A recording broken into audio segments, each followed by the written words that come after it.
You're entering a world of awkwardness, a world of overused characters and cliches, a world where heavy acting is rewarded and terrible effects are the norm. A world where plot devices are either over-explained or not explained enough. Behind that door is a river of blood. Behind that door, two scary little girls. Behind that door, a shitty remake that fucks it all up. You're about to enter the Stephen King miniseries.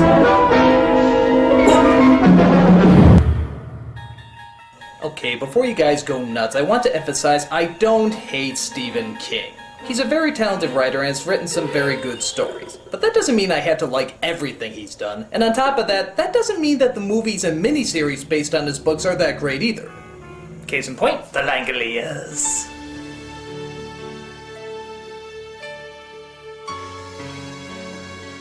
This is one of those drawn-out miniseries from the mid-90s. Everybody was hooked despite its incredibly goofy moments, but were then suddenly let down by one of the silliest payoffs ever. It's long, it's silly, it's over the top. It's a Stephen King miniseries. Let's take a look.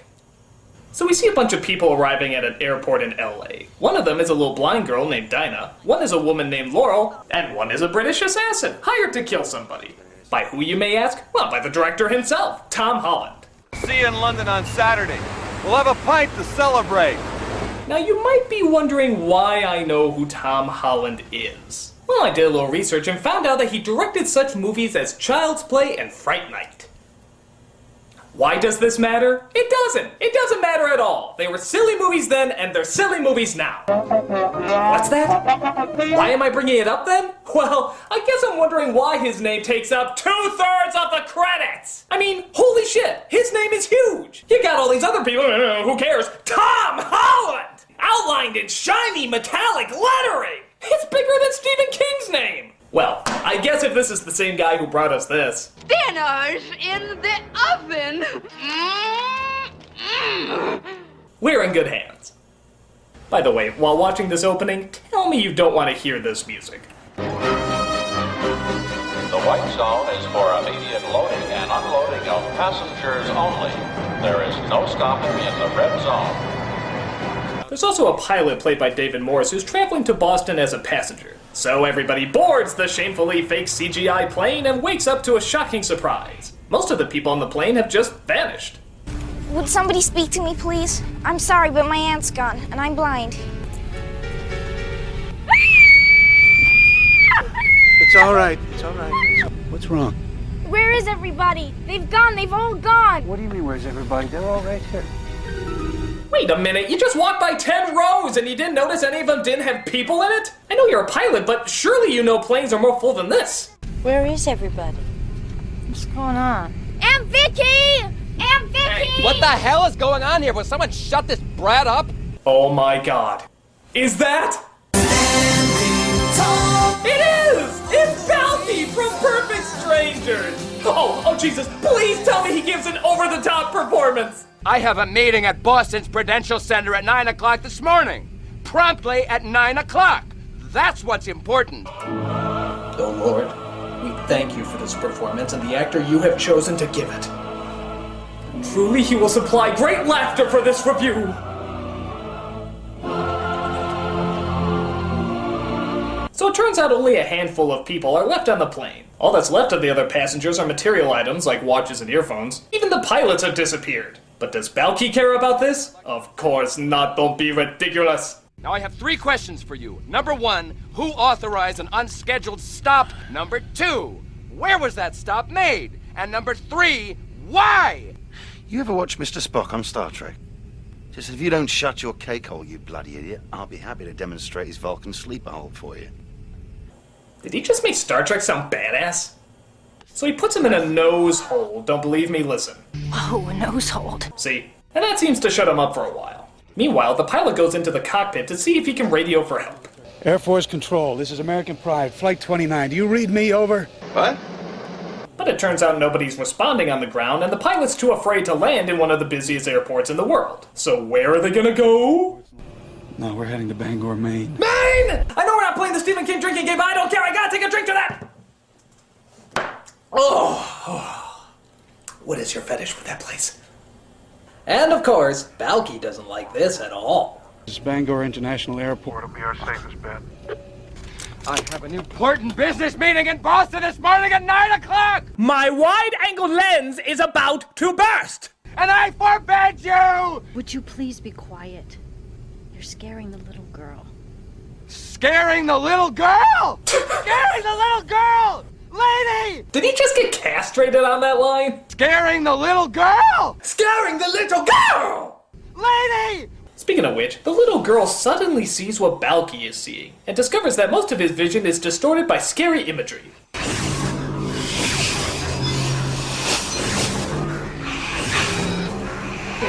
I cannot. It's serious. It is very important. Of course, everybody wonders what the hell that was about, and the little girl explains. We all look like monsters to him.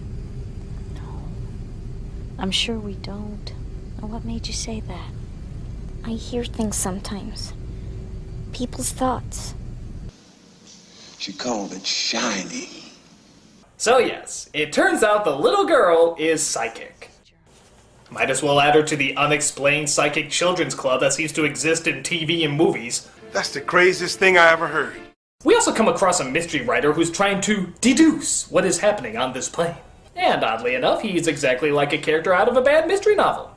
I also had been asleep. What about you, dear boy? Well, yeah.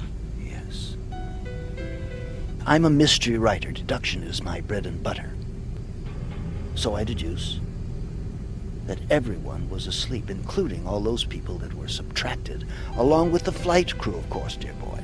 Perhaps, dear boy, if I deduce a little bit more, my acting will become a little bit more Shatner.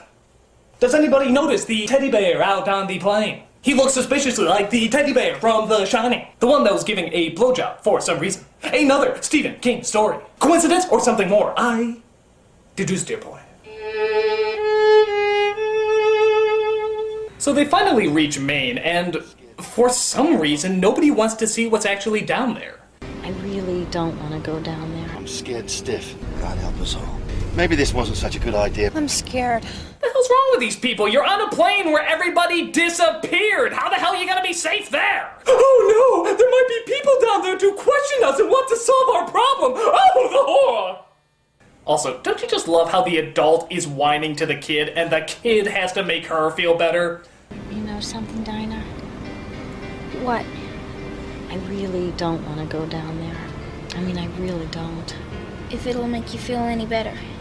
You're not the only one. Don't worry, fully grown, mature woman. I, a terrified little blind girl, will keep you comfort. Oh, thank you.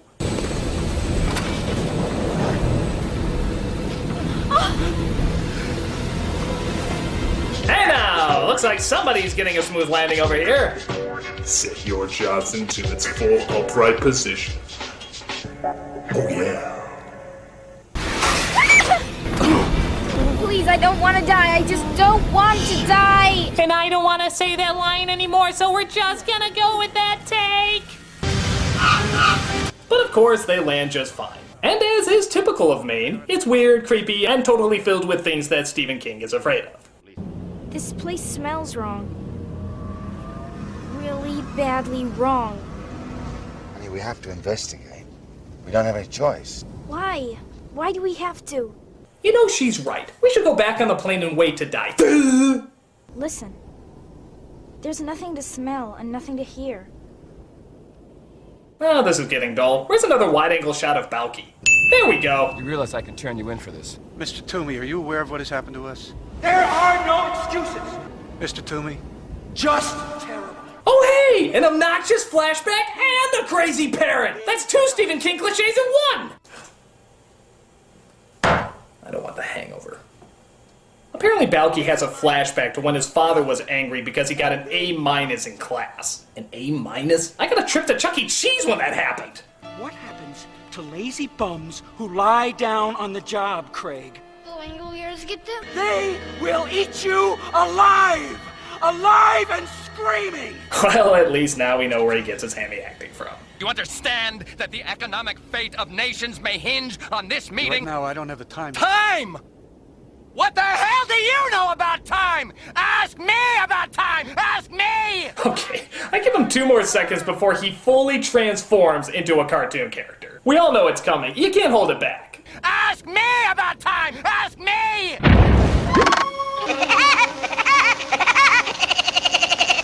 So again, they calm him down, and they go through the luggage conveyor belt. Why don't they just go through a door? They go inside and find that the place is abandoned. Plus little things like smells and sounds have all been slightly muted. And it seems like the clocks have stopped too. Spock! While that's going on, Balky starts to hallucinate about his father. You had an appointment in Boston. No, it wasn't my fault. I was kidnapped. There are no excuses! And they play the most common game in a Stephen King miniseries. Who can overact with their mouth open the widest? Well, I am going to explode, Father, and I don't give a damn. You know what I did? Oh, not bad. 7 centimeters. Balky's dad's gonna have to really overact in order to beat that size. Love is not part of the big picture! Wow! An astonishing 12 centimeters! You can drive the Oscar Mayer truck through that hole! Congratulations, sir! You're the biggest overactor in this movie! I say that calls for the dance of joy! Hey, hey, hey, hey, hey, So as he goes through an airport security door, which of course isn't locked, Dinah swears she hears a creepy sound in the distance. So creepy that it forces her to take off her glasses even though it has no impact on her vision. Dinah, tell us what you hear. It's very faint. A really terrible, scary sound. And it's awful. A little like Rice Krispies after you pour in the milk. I'm sorry, what was that incredibly scary comparison again? A little like Rice Krispies after you pour in the milk. Alright, put a search out for these guys. But be cautious, they are part of a complete breakfast. But I know it's closer than it was, because something's coming. There's something making that horrible cereal noise. Did this movie really just coin the phrase horrible cereal noise? Is this a phrase that needs to exist? It's coming! Don't you understand? It's coming! And if we haven't gone by the time it gets here, we're all going to die! We're all gonna die a snappy, crackling, poppy death!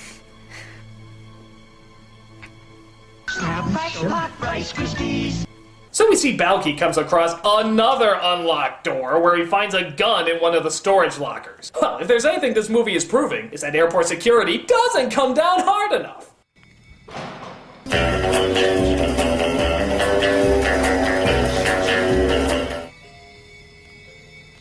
You're out there, aren't you? But I'll be gone by the time you get here. I'm going to Boston. As you say, there's none of that stuff here. But when we woke up, it was on the plane. What, does nobody see him right now? Maybe nobody was here when it happened. No, that's nonsense. Seriously, nobody sees him right now. You're looking right at it. Watch out, I hear someone! I hear him much better than you idiots can see him right in front of your fucking faces! You hear me? What is it? Take me to Boston! So Billy from Power Rangers attacks and gets shot. But luckily, bullets seem to have no effect in this world. So they get some rope and tie up the doofus before he acts any crazier. I think it might be wise to take a few precautions, don't you? Do you have to be so rough? I mean, all he tried to do was kill somebody. That doesn't call for being rough. So this is all very riveting, but I think it's time for another Shatner performance. I think I found a fallacy in our thinking, and it is this. We all assumed as we began to grasp the dimensions of this event. God, I swear his pauses were written into the screenplay. I swear to God. I mean, let's count them. Let's count how many pauses are in this few seconds. I think I found a fallacy in our thinking, and it is this. We all assumed as we began to grasp the dimensions of this event that something had happened to the rest of the world. But the evidence doesn't bear that assumption out. What has happened to us. 9 pauses. That's 9 pauses! Can somebody just tell this idiot to get to the point? Please, Mr. Jenkins, can we get to the point? Every now and then, a hole appears in the stream of time. Not a time warp, but a time rip. So he suggests that might be a time rip that the plane flew into, but that it doesn't work like how most time travel movies say it works. That one can't appear in the Texas State School Book Depository on November 22nd, 1963, and hoped to stop the Kennedy assassination. No, that would be a friggin' awesome storyline. This is the past. So if you could actually follow any of that, they have to find some fuel and escape fast, or else they'll vanish with the rest of time. Dinah, for whatever reason, decides she wants to find out more about these Langoliers that Balky was talking about. Tell me more about them. My father used to say that the Langoliers were little creatures that lived in closets. Like elves. No! Don't be ridiculous. He said that all they really were was hair and teeth and fast little legs. Robin Williams? So that they could catch up with all the bad little boys no matter how quickly they scampered. Stop it. You're scaring her. Yeah, you're scaring the little girl! Scaring the little girl! So everybody realizes that they can't burn the fuel for the plane because fire doesn't work in this world. But Generic McDork here believes that he might have the solution to our problem! I have the solution to our problem! They get to the plane and bring the food and beer that used to have no flavor. But it turns out in the plane, it does! Which means time works okay inside, and therefore the fuel will work as well. However, while everybody's looking at that, Balky escapes and gets himself a knife. But it's okay, the little girl is there to try and comfort him. He's scared to death. I feel so sorry for him. Mr. Toomey, please come out. Well, you know that's really scaring the little girl. Scaring the little girl! Don't you worry, love. We're gonna have you right as rain in no time flat. Listen to me. She's got internal bleeding. We don't get this blade out of her right now, damn quick, she's gonna drown in her own blood. Right as rain, darling, right as rain. She is going to drown in her own blood. Right as rain, darling, right as rain. Drown! So Dorky and the black guy go looking for a stretcher, but Balky is there waiting for him. It's okay, he's a black guy in a Stephen King film. They always turn out fine, right? He's in here, he's in here! You're one of them too, aren't you? A Langolier. You know what figures. This guy has survived 3 Silence of the Lambs movies, and yet it's a Stephen King flick that finally kills him off. I'm telling you, man, the black guy always dies first. Damn! But the dork knocks him out with a toaster in the bag, and the Brit decides whether or not he should kill him. But then he remembers how the blind girl told him to leave him alive, so that's exactly what he does. He doesn't tie up his hands or anything, he just sort of lets the psychotic killer sit there until he wakes up. What secret idiot service did this guy work for again?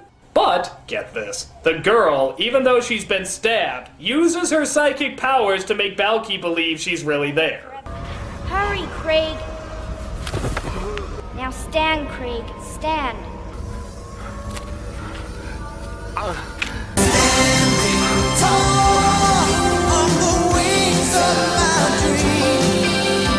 Just as they get fuel to the plane and everyone gets on board, the girl creates a false image, again with her psychic powers, and makes Balky believe that he's at the meeting he was trying to reach. You know, if she's so good at this shit, how come she didn't predict when she was gonna get stabbed? It's Mr. Toomey! Hey, nanny, nanny, nanny, hey, nanny, nanny, nanny. Never mind him right now. We're all out of time.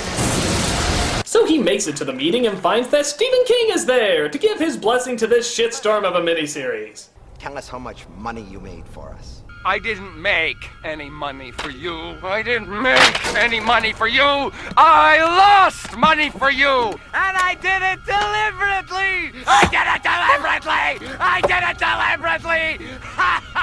Actually, I think this is how the meeting went with Tom Holland and Stephen King after this movie was released. But that crackling noise is getting louder, and we finally figure out what's been getting closer and closer all this time. Let's get ready for a letdown!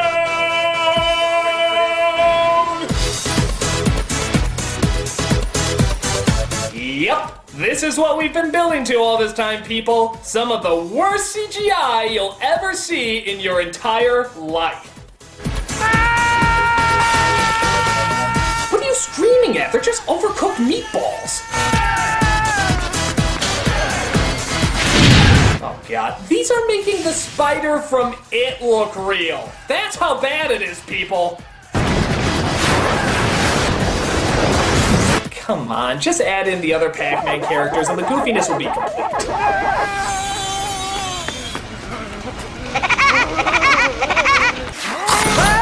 I'll be gonna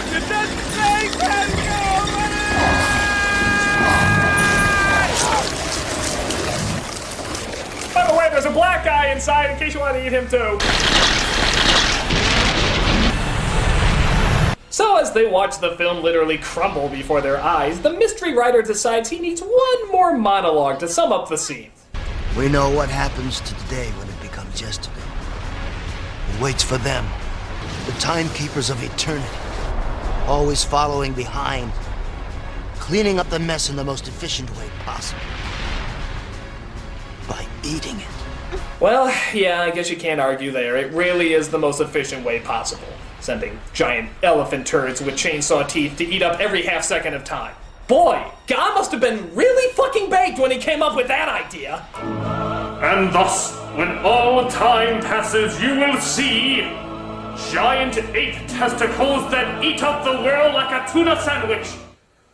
Sorry, could you repeat that? Write it down! So as time is eaten up by killer ski balls, the plane tries to retrace its tracks and make it back to the time rip. What does a most secret classification mean when you've just seen a bunch of killer cannonballs rolling up the world? Well, gee, when you put it like that, it sounds incredibly fucking stupid. We see that Dinah finally dies on the plane. I guess a stab in the lungs takes longer than a stab in the back to take effect. And they finally reach what they've been looking for. Ladies and gentlemen, we have found what we were looking for. It appears to be a Skygina. Okay, here's my question. Were the pilots who were originally flying this plane taking a look at that thing and saying, yeah, we want to go through that? Seriously, why would they aim for this thing? Wouldn't they consider the safety of the passengers first? Hey Frank, look at that. Is that a Skygina? Yeah, that's a Skygina. Isn't that awesome? That's totally awesome. It's so awesome. You dare me to go through it? Yeah, I'll dare you to go through it. I'm totally daring you to go through it. Go through it, man. I'm going through it. It's going to be awesome. Oh, this is the best idea I ever had. But the mystery writer points out that they were all asleep when they went through it the first time, and so they all have to be asleep to get through it again. So they decide to put the pressure up to knock everybody out, but there's still another problem. One of us will have to stay awake to turn the pressure up just before we fly through the rip. So one of us will have to die. Not it. Actually, the British guy decides to sacrifice his life. I guess he's knocked off so many other people, it only seems fair. So everybody gets knocked out and he flies the plane through the rip. I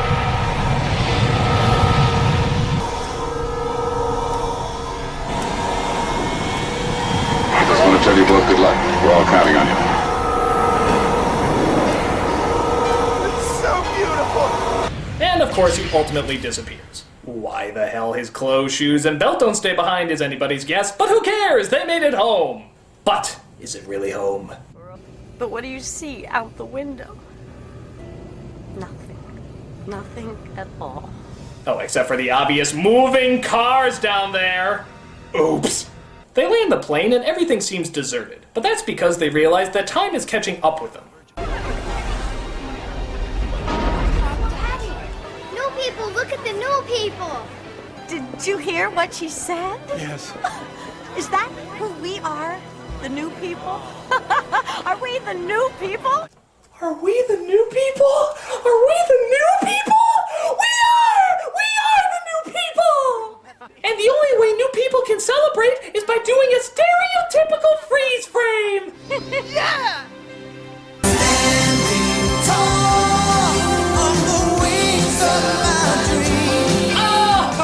Oh, God, this was stupid.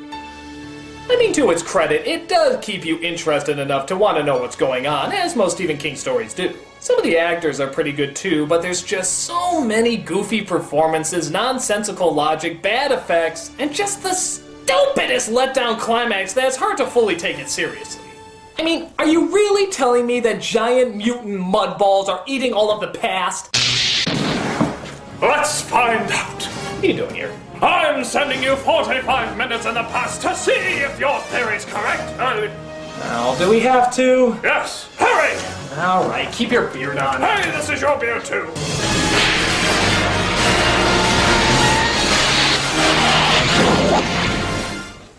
Everything seems to be okay. Yes, Shit.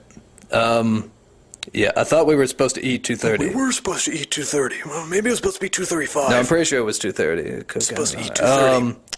Never mind us. We're just giant floating malted milk balls here. We're nothing out of the ordinary at all. An everyday occurrence.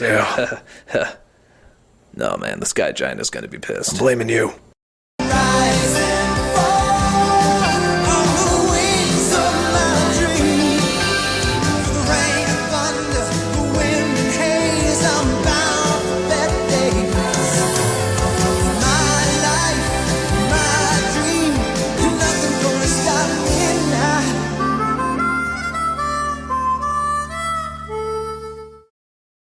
Scaring the little girl! Lady!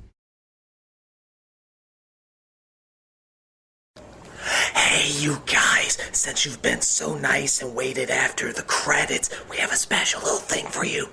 The That Guy with the Glasses Volume 2 DVD is coming out. It has all sorts of good stuff. It has a new Ask That Guy, a new bum review of Scott Pilgrim vs. the World, a new How to Be a Pirate, and two Nostalgia Critics, 2 new ones. Yes, that's right. It has a review of a video game, but you have to get it in order to say what video game. And it also has a review of Reefer Madness, a classic cult film. It's wonderful, wonderful. But why am I telling you this? I'm telling you this because you stayed after the credits. You're good viewers. You can pre-order it now. That's right. Pre-orders start March 16th and we'll ship them out March 27th. That's right. You get to see them before anyone else can see them. It's unbelievable. Now, when the DVD actually does come out, we'll have a commercial. We'll let you know. But this is for the people that actually waited till the end credits because you're so wonderful. You're so wonderful. I love you so much. So go. There's a link under there. You can get it. Go. Or you don't have to. Yes, you do. Go now!